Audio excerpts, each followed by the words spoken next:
You're now watching Wayback Wednesday, sponsored by Floors Glass and Mirror Company, servicing the area since 1977 with residential and commercial work.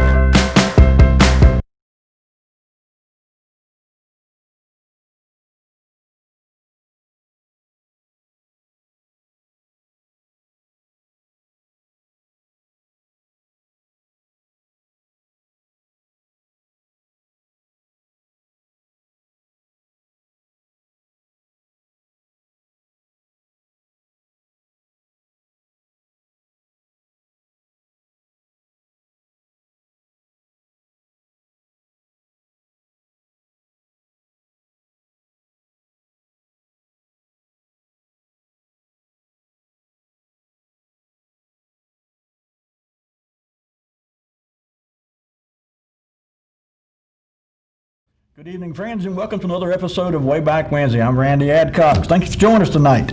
Got a lot to talk about. I'm going to show you some pictures as usual. The last couple of weeks we've kind of bounced around between Rocky Mount, Tallboro, and Nashville, and so doing some research for tonight's show as part of, and by the way, I got some neat phone calls, text messages, emails, and visits this week, so thanks to all who took time to either write, call, or stop by and visit. Special thanks go out to Wallace Abernathy, who brought me just a really neat collection of pictures that include Nashville, Tallboro, Rocky Mount, and in fact I'm going to show the majority of the pictures tonight are from Wallace's collection, and these are going to be in fact they're all from Nashville. They're just some pictures that I didn't have prior to his visit over the weekend, and so there's some really neat old pictures. I want to share those with you. Got a visit from Eric Dawson this week, heard from Harold Winsett and Bob Merritt over the phone, so thank you all for your calls. Again, I appreciate hearing and from all of you and seeing you when you come to visit too. Bob called to tell me and inform me that there was actually a cottonseed oil plant in Brattleboro at one time, and I didn't know that. My family's from Brattleboro, as many of you know, and so I still consider Brattleboro kind of a almost home, even though I was born and raised in Rocky Mount. I still consider Brattleboro almost home. But there was apparently a block or so off of Main Street. Many of you know where the Brattleboro Produce is, Mr. Bozeman's operation over there, Joel Bozeman's operation. There was apparently a cottonseed plant over there at one time, made cottonseed oil, I should say. And so, I got to thinking about it. We had, of course, Southern Oil here in Rocky Mount made cottonseed oil too. We showed the place over in Tallboro last week that showed that made cottonseed oil. And I got to think myself, as much cotton is grown around here, my grandfather used to graze cotton too, for that matter. I didn't know a whole lot about cottonseed oil, and so I got to do a little bit of digging. In fact, earlier tonight, and I come up with interesting. I'm just going to read a little bit of this because there's quite a bit to cottonseed oil that I didn't know. Perhaps you didn't either, but. Apparently, cottonseed oil falls in the same category as vegetable oil. In fact, it's used in the manufacturing of some cooking oils. And so you can find it in a lot of different types of oil. It has some very nutritious benefits to you, but it also has in its raw form an actual toxin inside the cotton seed. And so when they process the cottonseed to make cottonseed oil, they have to remove that toxic element of it, otherwise it would be poisonous to you. But it's found in all kind of things. It says it's in the same category as canola oil, soybean oil, safflower oil. I was reading earlier here, I'm just looking at my phone here because I had pulled this up literally just before I got to the studio tonight. It says cottonseed oil has many uses. It's well known for its use as cooking oil, much like canola or soybean oils, but it's also used in shortenings and packaged foods. Here's a few products that may contain cottonseed oil. Many of them you probably eat on a regular basis and didn't know you were eating cottonseed oil. Potato chips, who knew? Baked good, like packaged cookies and cakes, certain crackers, snack bars, certain cereals, salad dressings, mayonnaise, certain margarines, certain pasta sauce. These are all things that may have cottonseed oil in them. And It said it can be used for frying. It can be used to add moisture to baked goods, to provide a creamy consistency in whipped creams and icings. Oil from cottonseeds is also used topically in some cosmetic products. It's used as an oil and emollient that can soften the skin. It's fragrance-free and can be used as a skin moisturizing agent. You may find cottonseed oil in face and body cleansers, eye makeup, lipsticks.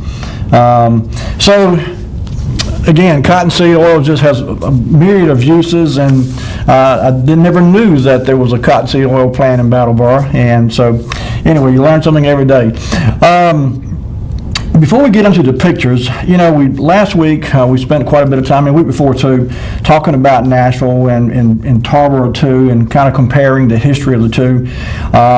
They're both, they go way back in time, obviously, early 1700s for both of those areas, and so there's a lot of history right here at our back door. Certainly Rocky Mount has its own wealth of history, but you step just a little ways away from Rocky Mount outside the city limits, either headed west toward Nashville or headed east toward Tarboro, and you literally step back in time. And some of that old history is still standing. Much of it has been torn down, obviously, but there's an awful lot of very old history, not only Eastern North Carolina history, but United States history right here, literally within a short drive of Rocky Mount. I stumbled across something last week I didn't get a chance to share with you on the show last week, and I wanted to read this tonight. It's a little biography of Nathan Boddy. That name will ring a bell with you, and you'll know why in just a minute. But I'm just going to read this. There's only a few paragraphs here, but I want to just kind of give you just a little bit of a history of Nashville, and there's a couple of things I wanted to share with you too, since the theme of tonight's show is primarily going to be Nashville. And I was asked tonight not to go so far back in history that nobody would know any of this stuff, and I'm starting off doing that exact same thing. It's going back before anybody even born. But again, it's the show's all about history, so I want to kind of give you some history that you may or may not be aware of, and if you didn't know about it, maybe you'll find it interesting. Over the long sweep of time since the establishment of Nash County in December of 1777, few men have matched Nathan Boddy's constructive contributions to the development and the progress of the county. Before the creation, he lived with his wife Chloe Crudup and their family on Peachtree Creek in western Edgecombe County. They were located in an area that would be in Nash County after 1777. By the time of his political prominence, their Rose Hill plantation, ding, ding, ding, consisted of some 9,400 acres, a substantial slave population, and Boddy's mill. He was born the 22nd of February, 1732 at Etherton Crossroads in the Isle of Wight, County, Virginia. At 2 years old, his family moved to North Carolina. His original home does not stand. However, the one he built for his son, George Boddy, in 1792 survived to the modern period and is now the back wing of present restored Rose Hill Plantation. How many knew that there was a part of Rose Hill that dates back to 1792? I didn't. In the 1770s, as the population of western Edgecombe County grew, men living in that part of the county, led by Nathan Boddy, sought to divide Edgecombe into two counties. The petition for this division, dated 17 November 1777, contained some 250 signatures. A close reading of it reveals that several men signed it more than once, scattering their names about, probably to enhance the appearance of extensive popular support for the division among those citizens who live in the western part of the county. In 1777, the bill put forth the North Carolina General Assembly was heavily the work of Nathan Boddy, and he introduced it under his authority as a representative of Edgecombe County. By December 4th of 1777, the final bill appeared before the Assembly with amendments. One of the most important amendments in the final bill changed the dividing line between the two counties from the mouth of Stony Creek, the wording of the original bill, to the falls of the Tar River, the specification of the final bill. On 22nd December 1777, the North Carolina State Records Book on page 435 records the directions to the early founders of Nash County by the North Carolina House with the concurrence of the Senate to form a separate county by mandating and establishing the procedures for qualifying, nominating, and appointing justices of the peace, a sheriff to hold elections, preserve the peace, and execute process, and the building of temporary courthouse instructed to hold court in April of 1778. The justices were directed to meet at the home of Micaiah Thomas, who later served briefly as sheriff. In 1976, his home is identified as standing in the 1770s in the block in which the Nashville Fire Department now stands. In 1778, the temporary courthouse was built and used until construction of a more permanent one was done in 1784. Duncan Lehman, Nathan Boddy, and Matthew Drake, Edward Clinch, and Arthur Arrington, Nash County's first sheriff, were given the responsibility of contracting with workmen to build the courthouse. Nathan Boddy is selected as a person of the month because of his, that was actually when Nathan was inducted into the Twin County Hall of Fame. This was a little write-up came from that. So anyway, the last paragraph is just talking about him being inducted into the Hall of Fame.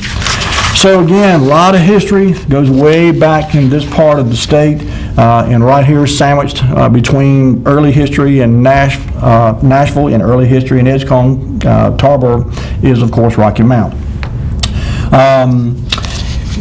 For those that may not know this, Nash County was actually named in honor of a Revolutionary War hero called Brigadier General Francis Nash.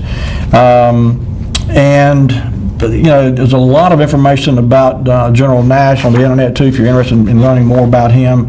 I did a couple of quick Google searches, and one of the things I found was that I'm going to read this little paragraph here. It says, up until the time of the American Civil War, Nash County and Nashville experienced little growth. The main or Washington Street of Nashville was part of the highway from Tarboro and Rocky Mount to Lewisburg and Warrenton. The old tavern or hotel on the north side of the street was very popular in the stagecoach days. An opera house erected on the corner of Washington and Barn Streets and bar rooms provided local entertainment. Few, if any, had been more important to Nashville than the coming of the Wilmington and Weldon Railroad. We'll talk more about the railroad in a little bit here. Most things bought or sold in Nashville had to be hauled to or from the nearest river port or railroad depot. The Bissett Cooley House of Nashville epitomizes the neoclassical revival style as it appeared in North Carolina in the early 20th century. Built in 1908 to 1910 by George Bissett, a prominent Nashville businessman, the house features a dual-level porch with full-height wooden iconic columns and groups of threes on each side. All my life I've heard of Coulee Manor. Never knew anything about Mr. Bissett, but it says the Bissett heirs sold the house in 1945 to Congressman and Mrs. Harold Cooley, who named it Coulee Manor. The Cooleys occupied the house until Miss Cooley's death in 1981. It was purchased in 1985 by Brazel Properties and renovated according to the Secretary of Interior standards for rehabilitating historic buildings. It is listed on the National Register of Historic Places and was purchased as a private residence by Betsy Owens and Jack Lawrence in 1991. Not sure who lives in it now. Those folks may still, I'm not sure. But I wanted to start off tonight's show showing Coulee Manor, or as it was originally known as the Bissett home place. So Lee, if you would, pull up our first picture. And since we're here right on the heels of Christmas, I found this beautiful picture of Coulee Manor. And there you go. This was from one of the websites. I forget which one it was now. But anyway, and the next picture, Lee, you can go ahead and pull that up too. Same residence at a different time of the year, obviously. Probably looks like maybe spring or perhaps even fall. I see not a lot of leaves on the trees. It could be a spring picture, but just a gorgeous home. And, you know, Harold Cooley, speaking of prominent people, Harold Cooley, was in the U.S. House of Representatives for 32 years. He represented this area as a Democrat. He went to, he was born in 1897. He went to University of North Carolina at age 18 and was licensed as an attorney by the age of 21. In World War I, during the First World War, he enlisted in the Navy and had ground training in Naval Aviation Flying Corps in Massachusetts. He studied constitutional law at Yale Law School. In 1919, Cooley returned to Nashville to farm and practice law. So, again, we have some very prominent people from Nashville, and they've left their mark on not only Nashville and this immediate area, but the state and indeed the country. Let's go ahead, Lee. I mentioned we got some more pictures that Wallace brought me this weekend, and one of the pictures that we showed last week was actually of Joyner's Drive-In, and that picture prompted me to do a little digging, and as it turns out, the collection of pictures, here you go, we got a call. Let's get this call. Hello there, you on the air? Oop, I lost a caller. Hello, you on the air? Harold? Harold. Good evening, Randy. Hey, buddy, how you? I'm fine. I came in a little bit late, but I see you're on the Coulee Manor. Yeah. Talking about that history. I happen to be named for Mr. Cooley. Are you really? As I was told by my parents. As I understand it, that would be an interesting history to follow, would be Cooley's life at Nashville. I understand that he came there as a very young lawyer, and not long after he was in Nashville, there was a very big murder case that had to be tried there in Nashville, and he grew into a lot of prominence during that publicity period of time, and was elected shortly after that to Congress. But a little history that I was told by my dad, that a person that was well known in Rocky Mount was J.B. Briscoe Gassaway. Mm-hmm. And I was told by my dad that it was his grandfather, and which I think is the businessman that actually built the house. That's right. So he would have been the grandfather of J.B. Gassaway. Okay. That's what I was told by my dad anyway. Okay. That's very You're on popular. an interesting subject. I remember the Joyner's Drive-In very well. That happened to be the years that I happened to be in high school. And you know what that means. I visited that drive-in, which was a very good hot dog hamburger place. So I've been told. Charles Joyner was the owner and operator of that property. I think Mr. Baker Oil Company owned the property, but Charles Joyner operated that until his death, which was very tragic. Well, you know what? No, Charles Joyner, who operated that, is related to Rachel Joyner because she was married to Alfred Joyner. Okay. Seaboard. Yeah. Yeah. I do remember the Joyner's Drive-In quite well. Okay, good deal. All right, buddy. Good to hear from you here. You, buddy. All right, have a good night. All right. Okay. Yeah, I've been told by a few folks over the last week or so how popular this place was. Apparently, it drew quite a crowd back in the 50s and 60s. Lee, the next picture, if you would go ahead and put that up, is a shot on the inside of Joyner's Drive-In. This appeared in the Nashville Graphic. I'm guessing probably not too far before the time when it closed up. But in any case, this was an undated picture. And the Nashville Graphic, by the way, has got a ton of old pictures. It can be a little difficult to find them, but if you do some searches for Nashville Graphic and images, you can find a lot of pictures. And obviously, there's a lot of Nashville pictures. But the Nashville Graphic actually covered a good part of this area, including Rocky Mount, Bailey, Middlesex, Spring Hope. So you can find some pictures all over this area in the Nashville Graphic archives, and it's just a little difficult sometimes to dig through and find them, but they're out there. Okay, Lee, I'll tell you what, bring it back to me. I've got some more old pictures of Nashville we're going to get to in a minute, and we're going to show you some really old buildings and some businesses that used to be and are no longer. So this is a good time to have a first commercial break. And if you need to get your little snack, folks, go ahead and take care of that business, and we'll be right back in just a few minutes with more Wayback Wednesday.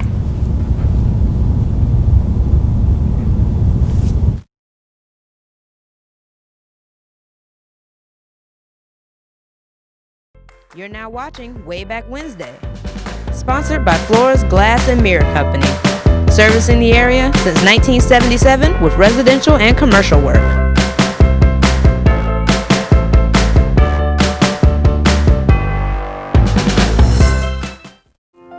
Well, it's that time of year again. Open enrollment for health insurance now through December the 15th. I'm Gus Tullis, and we can help you navigate the affordable health care marketplace. There is no service fee, and all plans provide free preventative care. We can help you understand all the options in the marketplace and assist you with enrollment in the plan that works best for you and your family. You can save on costly medical services by enrolling in the Affordable Care Act plan today. Call Gus Tullis Insurance at 937-6913 and get covered today. If finding money for Christmas presents this year has got you down, don't worry. We've got your back at Carolina Jewelry Pawn and Gun. Cash loans for Christmas are our specialty. If you need money, come see us. Find a gift for anyone on your list or something special for yourself. Just look at our display case for gold, silver, and diamond jewelry. Check out our electronics gun section and our collection of beautiful estate jewelry. We specialize in new and used guns. Carolina Jewelry Pawn and Gun, serving you for over 25 years. 443-1668, 2522 Sunset Avenue, Rocky Mount. I'm Daniel Moss, owner of Cornerstone Funeral Home, and I'd like to invite you and your family to give our family an opportunity to serve you in your time of need. And we offer a full line of funeral services, everything from visitations to graveside services to cremations on site with a live crematory, as well as a banquet hall to meet the catering needs of our families that we serve. We offer catering service. We offer refreshments prior to visitations and services of our family, and we want to invite you to come and experience the difference here at Cornerstone Funeral Home.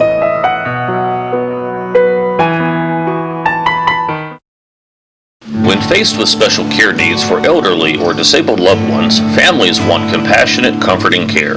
That's Tender Touch Home Care Services' goal, providing the level of care we would expect for our own. With over 10 years of home care excellence, Tender Touch provides an array of services that keeps your loved one at home.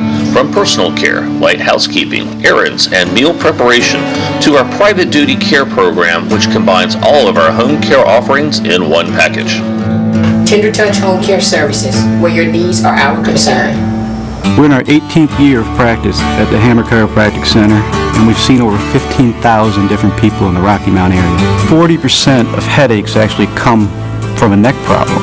Many patients come in taking multiple aspirin, over-the-counter medications and such a day, and we can get you to stop doing that and actually fix the problem so the headaches don't rise anymore. A lot of people think chiropractic hurts. It does not. Most of the people come in and they feel great when they leave. You're now watching Wayback Wednesday, sponsored by Flores Glass and Mirror Company, servicing the area since 1977 with residential and commercial work.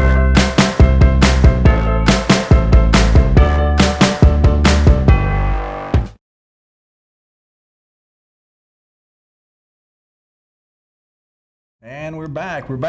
During the break, I was doing a little more reading on Mr. Harold Cooley, and something I didn't realize, when he was in the United States Senate, he was actually, House of Representatives. He was a representative, but he was actually instrumental in getting the foreign agricultural market established, not only for North Carolina but the entire United States. In fact, he traveled extensively.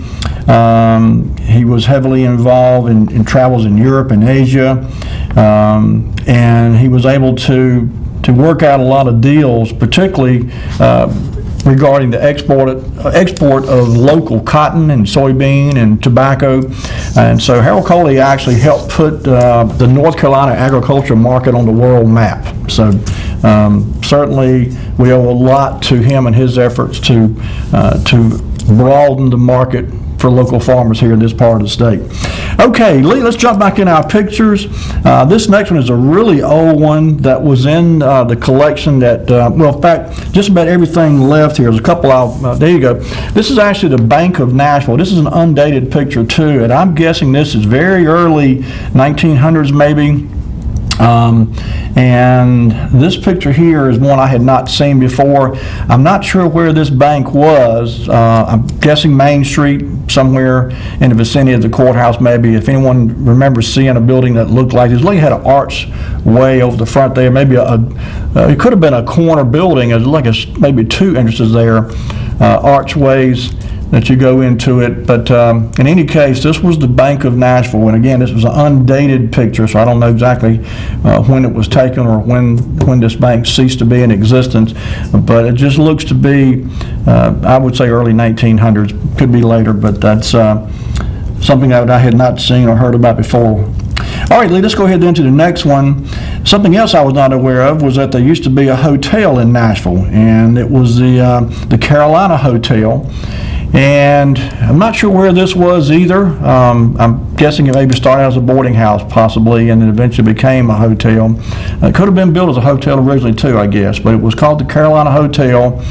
And this is also an undated picture, but I would say probably 1940s, just by the look of everything. It looks like they have paved streets by now, so I'm not sure at what time frame the streets in Nashville got paved, but could have been older, could have been even later than 40s, but I would guess the 1940s. But the Carolina Hotel, also referred to as a Drake House, by the way, so that's what I'm saying. It could have been a residence / boarding house at one point and then converted into a hotel. But anyway, okay, Lee. Oh, we got a call. Let's get this call. Hello there. You on the air? All right. In the 1956 Carolina Telephone Directory, the Carolina Hotel in Nashville was listed as being located at 119 West Washington Street. Okay. Now, help me put that in perspective. Where is that in relation to the courthouse? Well, 119 West. The road that crosses there where Abernathy's Esso was, that one side of that is west and one side of it's east. So this hotel would have been on the west side. It would have been in that block, same block that Abernathy's Esso was in, on the opposite side of the street. It would have been on the same side, I guess, as the courthouse. I don't know about that. I'm not sure about that. Okay. It would be in the same block where the pool room used to be. And okay. No? Be in the same block where Abernathy's Esso was, but I don't know which side of the street it would have been on. Okay. Okay. When you find out anything, let me know here. All right. All right, buddy. Thanks for calling in. Appreciate you. Okay. All right. This next, there was 3 pictures that were just identified as Nash cleaners. So go ahead, Lee. Let's bring this first of these 3 up. And these are relatively new pictures. There you go. And I'm not sure exactly. I think this may be maybe Barnes Street. Maybe someone recognizes the building. I'm not sure. It looks familiar. I've seen this building, but I'm not sure. Barnes Street doesn't sound right either. Maybe Boddy Street. It could be Boddy Street too, I guess. But I did a little bit of digging myself, and maybe Eric can find it in his city directory there. I couldn't find out exactly when Nashville Cleaners went out of business. There's no Nashville Cleaners today, obviously, so this location was in operation at some point before the business was either sold or relocated somewhere else. Lee, go ahead. I think there's 2 more. They're the same building, just different angles, different shots of it. There you go. Neat architecture here. If you notice, particularly the main entrance there, the big arch there, some decorative brickwork above that, as well as the 2, 3, 4 windows I see. And I'm not sure. It looks like that window to the far right there on the bottom right-hand corner of the screen. It's a little different design. Oh, we got a call. Let's see here. Hello there. You on the air? Hello, caller. Yes, sir. This is Wallace Abernathy. Hey, Wallace, how you doing, buddy? That is North Boddy Street. Okay. And these pictures that you're seeing there are ones that I took before they tore the buildings down to make the Nash County Courthouse addition. Gotcha. Okay. And you're going to see some that I got in that has a SB on it, and that is South Boddy Street. Okay. That was a livery stable back in the early days. Really? It later became Acme Cleaners. Maybe 1945 was when it was first put in business, and probably they moved to another location. Okay. So this building was originally a livery stable, though? That was a livery stable. Whenever you go down to a little bit more of South Boddy Street, you're going to see another one with pretty much the same architecture, and that was a livery stable too. Wow. Okay. Well, so this building has been torn down, you're saying? It has been torn down to make room for the courthouse addition. Gotcha. Okay. So it was up originally, 4 or 5 years ago? It was still standing? It's in that neighborhood. Okay. Yep. So a lot of those ones that I sent you that I took just when they were getting ready to tear all the businesses down. I remember you telling me that. Yep. Yeah. I knew it looked familiar, and I'm sure that's why I had seen it before it got torn down, obviously. But in any case, okay, buddy, appreciate it. Hey, thanks. Have a good night. Okay. So there you go, South Boddy Street. Original delivery stable there, or livery stable, not delivery, but livery stable. Okay. All right, Lee, so let's go ahead. I'm not sure where we are now. Is that the second or the third in this grouping? Okay, we got another call. Let's get this call. Hello, caller, you're on the air. Hello, caller. Hey, buddy. Hey. I just wanted to comment about the dry cleaners. That property that you're showing there with the dry cleaners was directly across from the old fire department. Okay. At the municipal building on that street that Abernathy is talking about. Right. And Warren Evans and his family operated that business for many years. And when he moved from there, he moved over into the section that I don't know what street it is, but it's on the same street that Dr. Lieberman's office was on for years. Okay. But that was Warren Evans cleaners for many, many years. Okay. And the National Guard had to train in that area every week, so I'm familiar with that building being there across the street from the municipal building or the fire station. Gotcha. Old fire station. Okay. All right. Good deal. Thank you, guys. Thank you, buddy. Have a good night. Thank you. Okay. All righty. So, as Wallace mentioned, these pictures were in his collection, and there was a ton of them. And I actually went through tonight and picked out just a sampling, if you will, of the ones that were in this collection. There were a few dozen, I guess, and I picked out some to share with you tonight. So the next in the grouping is actually from the 1930s, and Lee, you can go ahead and put it up on the screen. And this is the Nash County Courthouse in the 1930s. There you go. Built in 1921. This is one of the earlier pictures, and we showed some pictures, if you remember, a couple of weeks back of courthouse in the area, including the Nash County Courthouse. But this one here is, this picture here is one of the clearer ones I've seen that dates back this far, and I'm not exactly sure when this picture was taken. Wallace identified it as being 1930s, and he had told me during our conversation this weekend that he tries to date these things by the vehicles, if there are vehicles in the image that can be identified. So not exactly sure about the exact year frame, but somewhere in the 1930s this picture was taken. And then let's go to the next picture, because this is from 1948. As you can see, a little more modern look here. Obviously streets are paved here as well, and quite a few cars out in front of the courthouse there, and the statue there to the left of the courthouse. I did a little bit of research on that statue. In fact, I think the next picture, Lee, let's go ahead and go to that next picture. There you go. That picture right there. That was erected in tribute to the troops that served in World War I.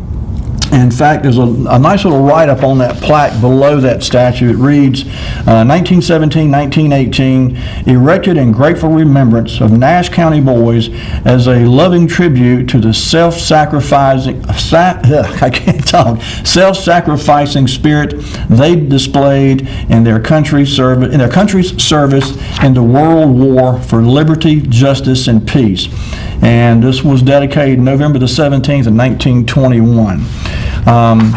And I didn't realize that. I've seen that statue 100 times, and I didn't realize it was a doughboy. That's what that is. If you remember the doughboys from World War I, and this was erected in honor of the soldiers from this area, Nash County area, or Meade area anyway, who served in World War I. So there you go. All right, Lee, so let's go ahead to the next picture then. And this next one is actually another, downtown Nashville, Nashville red and white, I'm guessing. I can't see, all I can see is a supermarket there, so maybe someone remembers what this grocery store was named. I'm sure it had some kind of name. It may have just been called Nashville Red and White. But in any case, as you can see, this was originally aired in the Nashville Graphic, and this is one of, I mentioned earlier about the pictures. They've got a really good collection of old Nashville photographs and images going way, way back, and this is just one of many that was, this was actually included in that collection that I got from Wallace this weekend. But anyway, the red and white grocery store that I'm not positive, I'm thinking maybe it was on Main Street in Nashville. Okay, Lee, let's go ahead then to the next one. And this is actually members of the 1954 Nashville Masonic Lodge. How many folks knew Nashville had a Masonic Lodge? I certainly did not. Some of these gentlemen you may recognize. I'm not sure. This picture is from the 1954.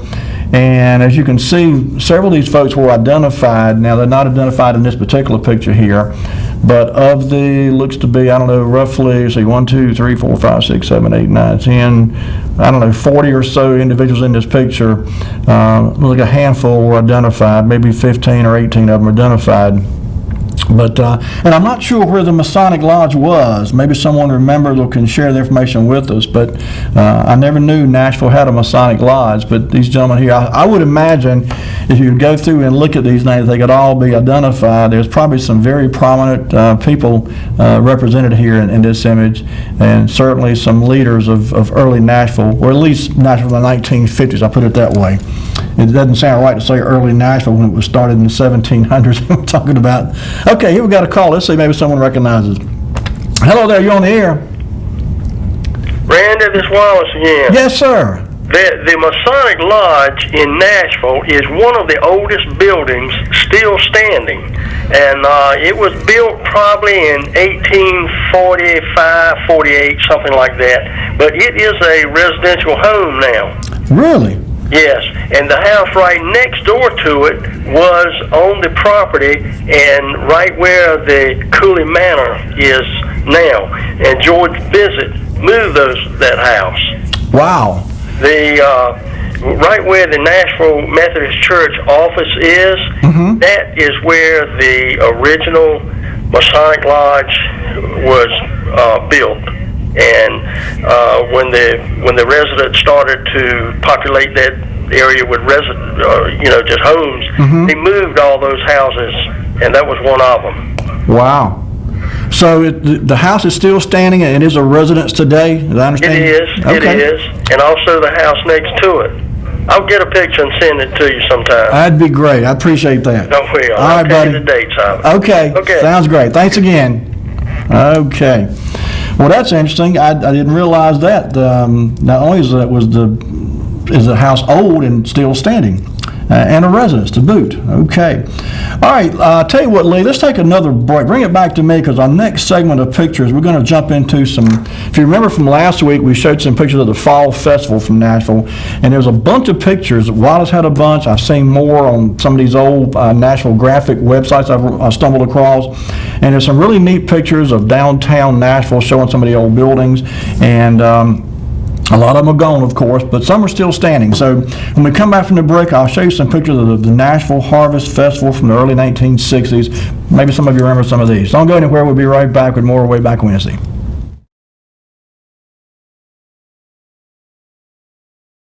You're now watching Wayback Wednesday, sponsored by Flora's Glass and Mirror Company, servicing the area since 1977 with residential and commercial work.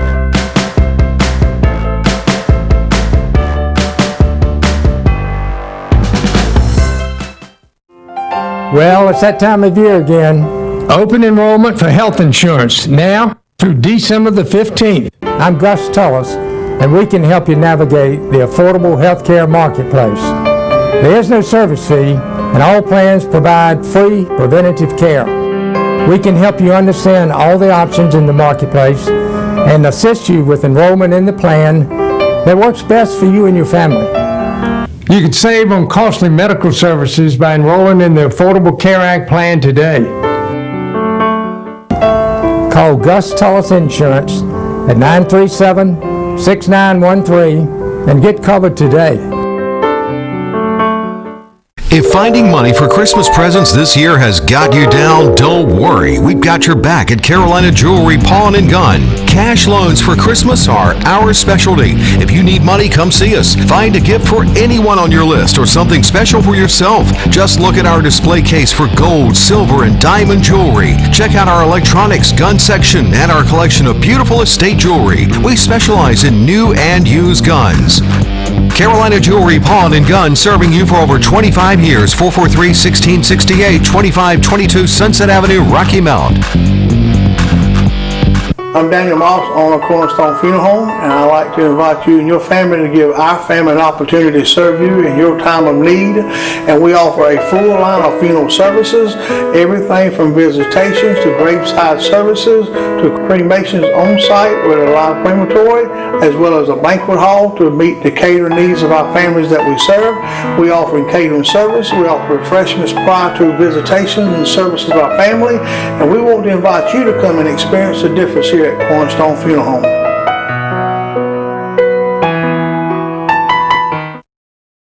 When faced with special care needs for elderly or disabled loved ones, families want compassionate, comforting care. That's Tender Touch Home Care Services' goal, providing the level of care we would expect for our own.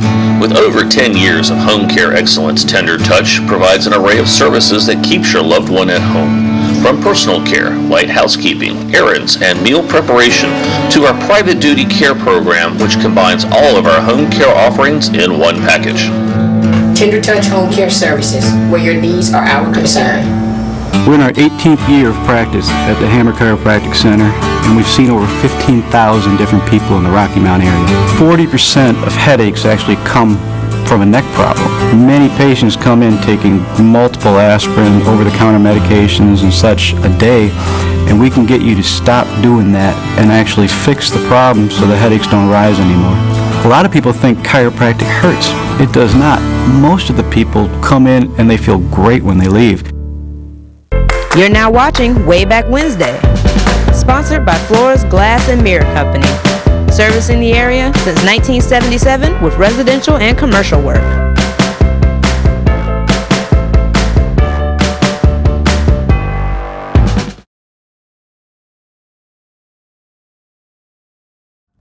And we're back. Folks, if you're just tuning in, you're watching Wayback Wednesday. I'm Randy Adcox. Glad you could join us tonight. For those that don't know the number, I'm sure most of you do by now, but 407-1111 is our phone number. Feel free to give us a call if you've got a memory you want to share with us or a thought, or just to say, hey. Speaking of saying, hey, you know, we've got at least a couple of viewers that I'm aware of that can't pick up the show over the airwaves, either because they're out of range or their cable system doesn't take it or carry it or whatever. And so a lot of you may not be aware that every broadcast, every live broadcast that WHIG sends out is also simulcast over the internet. So you can go to www.whig-tv.com and you can actually watch this show and everything else that WHIG broadcasts. Before the show was coming on tonight, I had put a quick post on Facebook, and some of you saw it, I'm sure, said, the show's coming up soon, be sure and join us. And I got a message from Mr. Billy Chappell saying, man, my antenna won't pick you up anymore, I can't get you. And so I replied back and said, hey, man, you can get it online, just go to www.whig-tv.com. And so he replied back, awesome, thanks, brother. Good to have you join us there, Billy, and I hope you're enjoying the show. Billy said he grew up outside of Nashville and was born in Dr. High's office on 1st Street here in Nashville. So Billy was a mailman. I used to deliver my mail before I actually moved my business to another location. But anyway, good to have you join us tonight, Billy. Appreciate you tuning in. All right, let's jump back in our pictures. I mentioned before the break, we're talking about some harvest pictures. Nashville, for many years had a harvest parade, and it's a shame those kind of things don't happen anymore. But it's just part of history that's going on. It's a bygone era now. But Wallace sent me some really neat pictures of some of the past harvest parades. I think these are all from 1961. There's about, 5, 6, 7 of these pictures. So Lee, whenever you're ready, to jump into the first one. And these are the Nashville Harvest Parade. Okay, there you go. And these are some really neat pictures. I'm not sure who this high school is here.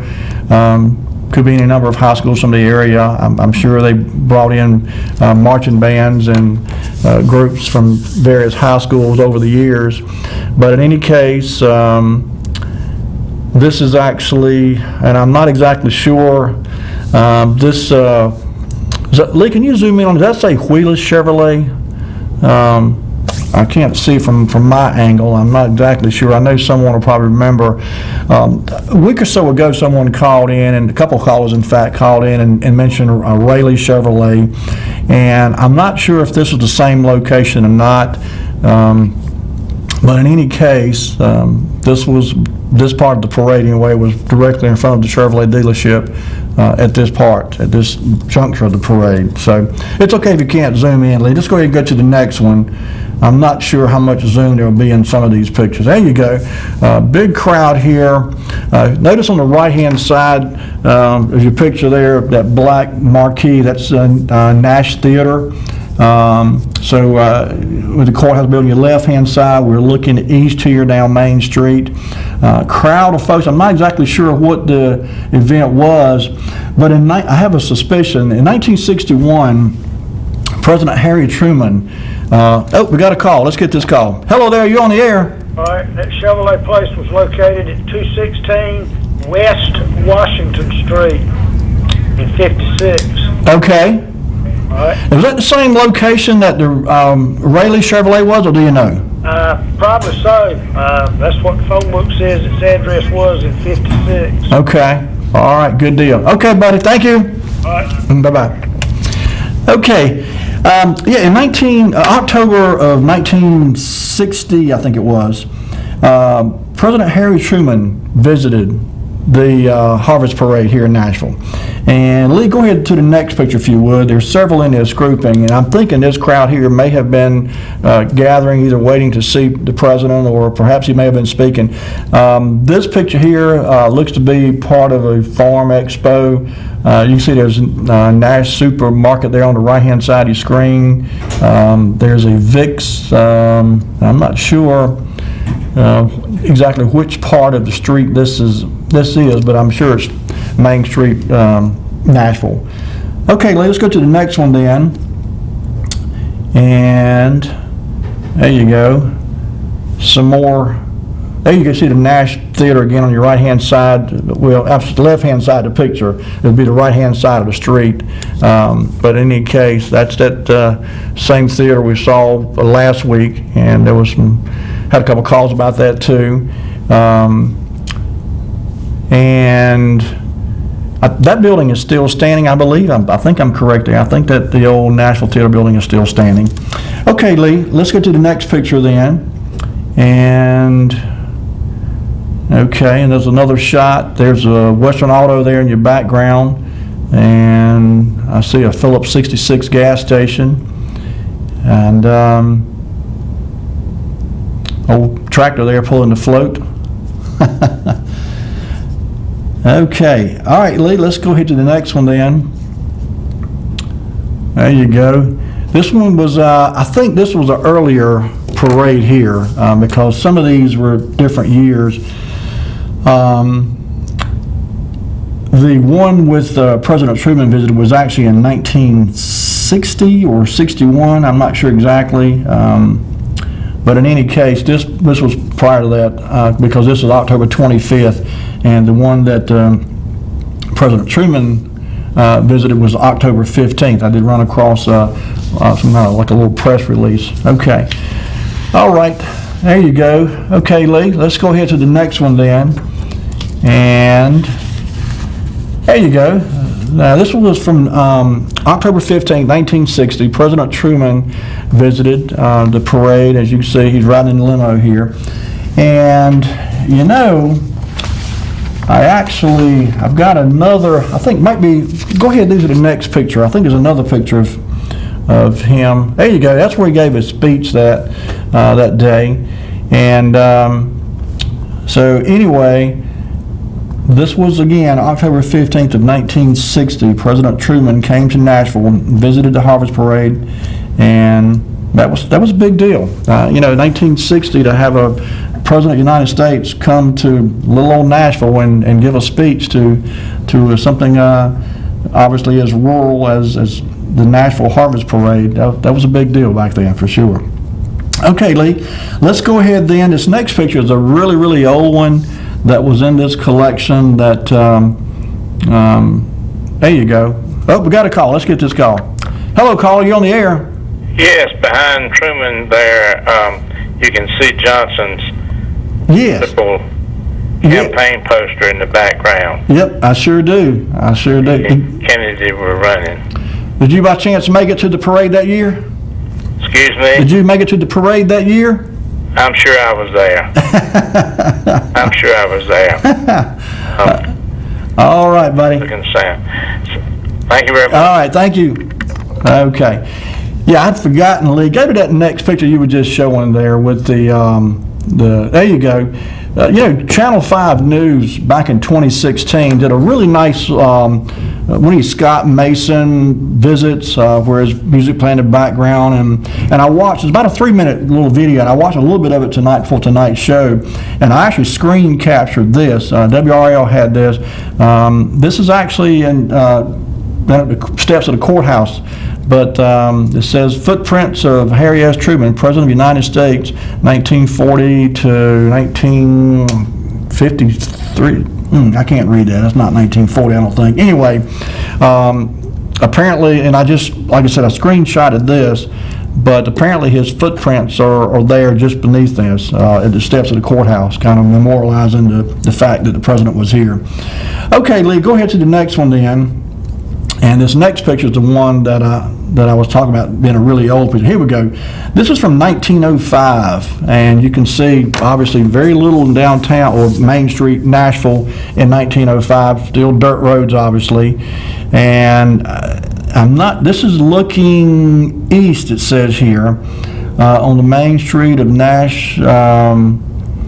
Lee, can you zoom in on the bottom part of that? I'm see if I could read a little bit. I thought I was going to be able to memorize enough to give a little bit of overview, but my memory is failing me at the moment. But again, this was in that collection I got that Wallace brought me this weekend, and it may not zoom in. This is an old picture from a newspaper, actually. I'm not sure whether it was Rocky Mount Telegram or the Nashville Graphic, but it was printed in a newspaper and then screen captured. And so when you start trying to zoom in on some of these really, really old newspaper clippings, they do kind of get a little grainy and distorted. But in any case, it's still a little blurry for me, but that's okay. That's quite all right.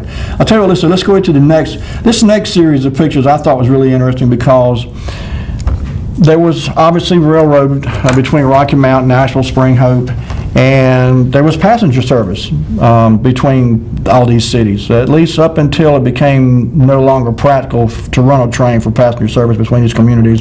When automobiles became popular in the 1930s, for example, 1940s, it was easy to jump in your car. More and more people owned automobiles, and so the number of people riding trains between Rocky Mount and Nashville, or Rocky Mount and Spring Hope, really dwindled off to the point where these services were just halted Again, it just wasn't practical anymore. But this was a very early picture of the train depot in Nashville. But got a few more of these. Let's go ahead and go through these. There's 4 or 5 of them. There you go. There's a better picture there. This picture was taken in 1964, but it's the Nashville train depot. And I'm thinking this was somewhere. Someone call in if they remember, if they know more about it than me. I'm thinking this is somewhere down there where. Is it Nashville Lumber Company back over in that area on the backside of Nashville over there? I know the train track runs by there, so I would guess the train station would have been that same general area too, but I can't say I remember this. And I'm not even sure if this building is still there. Maybe someone knows for sure. But this is obviously the train depot. Lee, go to the next one if you would. We've got 3 or 4 more in this grouping, and we're about to run out of time too. There you go, just another picture. Looks to be a little bit earlier. Whole kerosene tank on the side there. Must have had a kerosene stove on the inside. Okay, Lee, let's go to the next one then. And there you go. There's passengers lining up to get on the old steam locomotive. Not sure where this was headed. Could have been anywhere. Could have been headed anywhere, actually. I think, though, this may have been... Lee, can you see how this picture is identified? I got myself out of order here. This may have been the Nashville Spring Hope engine picture, because there was one that's identified as Nashville Spring Hope engine. Okay, this is the passenger depot. Okay, all right, so the next one, go to the next one. The next one, there you go. This picture was actually identified as the Nashville Spring Hope engine. So apparently this train used to run regularly between Nashville and Spring Hope when it was still in operation. And I think there's 1 or 2 more, Lee. We'll go ahead and knock these out real quick. I think it was the last of the train. But there you go. There's another old. This is Boddy Street. We mentioned Boddy Street earlier. Wallace called in. This is the street we're talking about. This was obviously before it was paved. It's in 1911 here. And as you can see, this picture here is, there you go.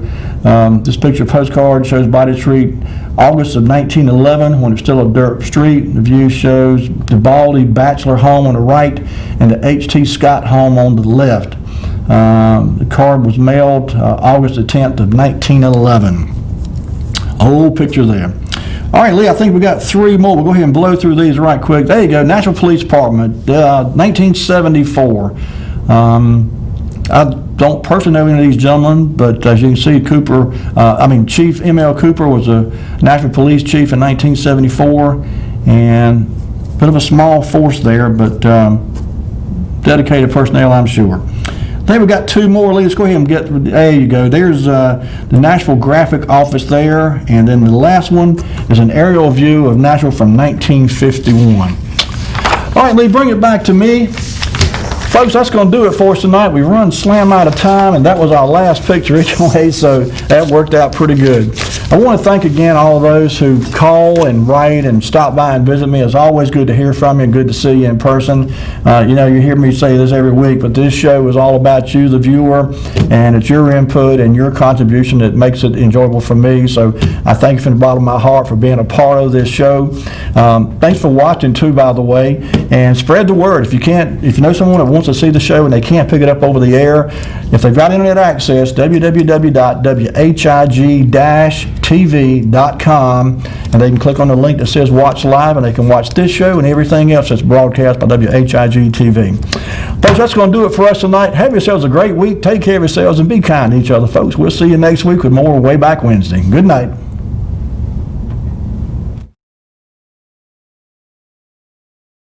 You're now watching Wayback Wednesday, sponsored by Flora's Glass and Mirror Company, servicing the area since 1977 with residential and commercial work.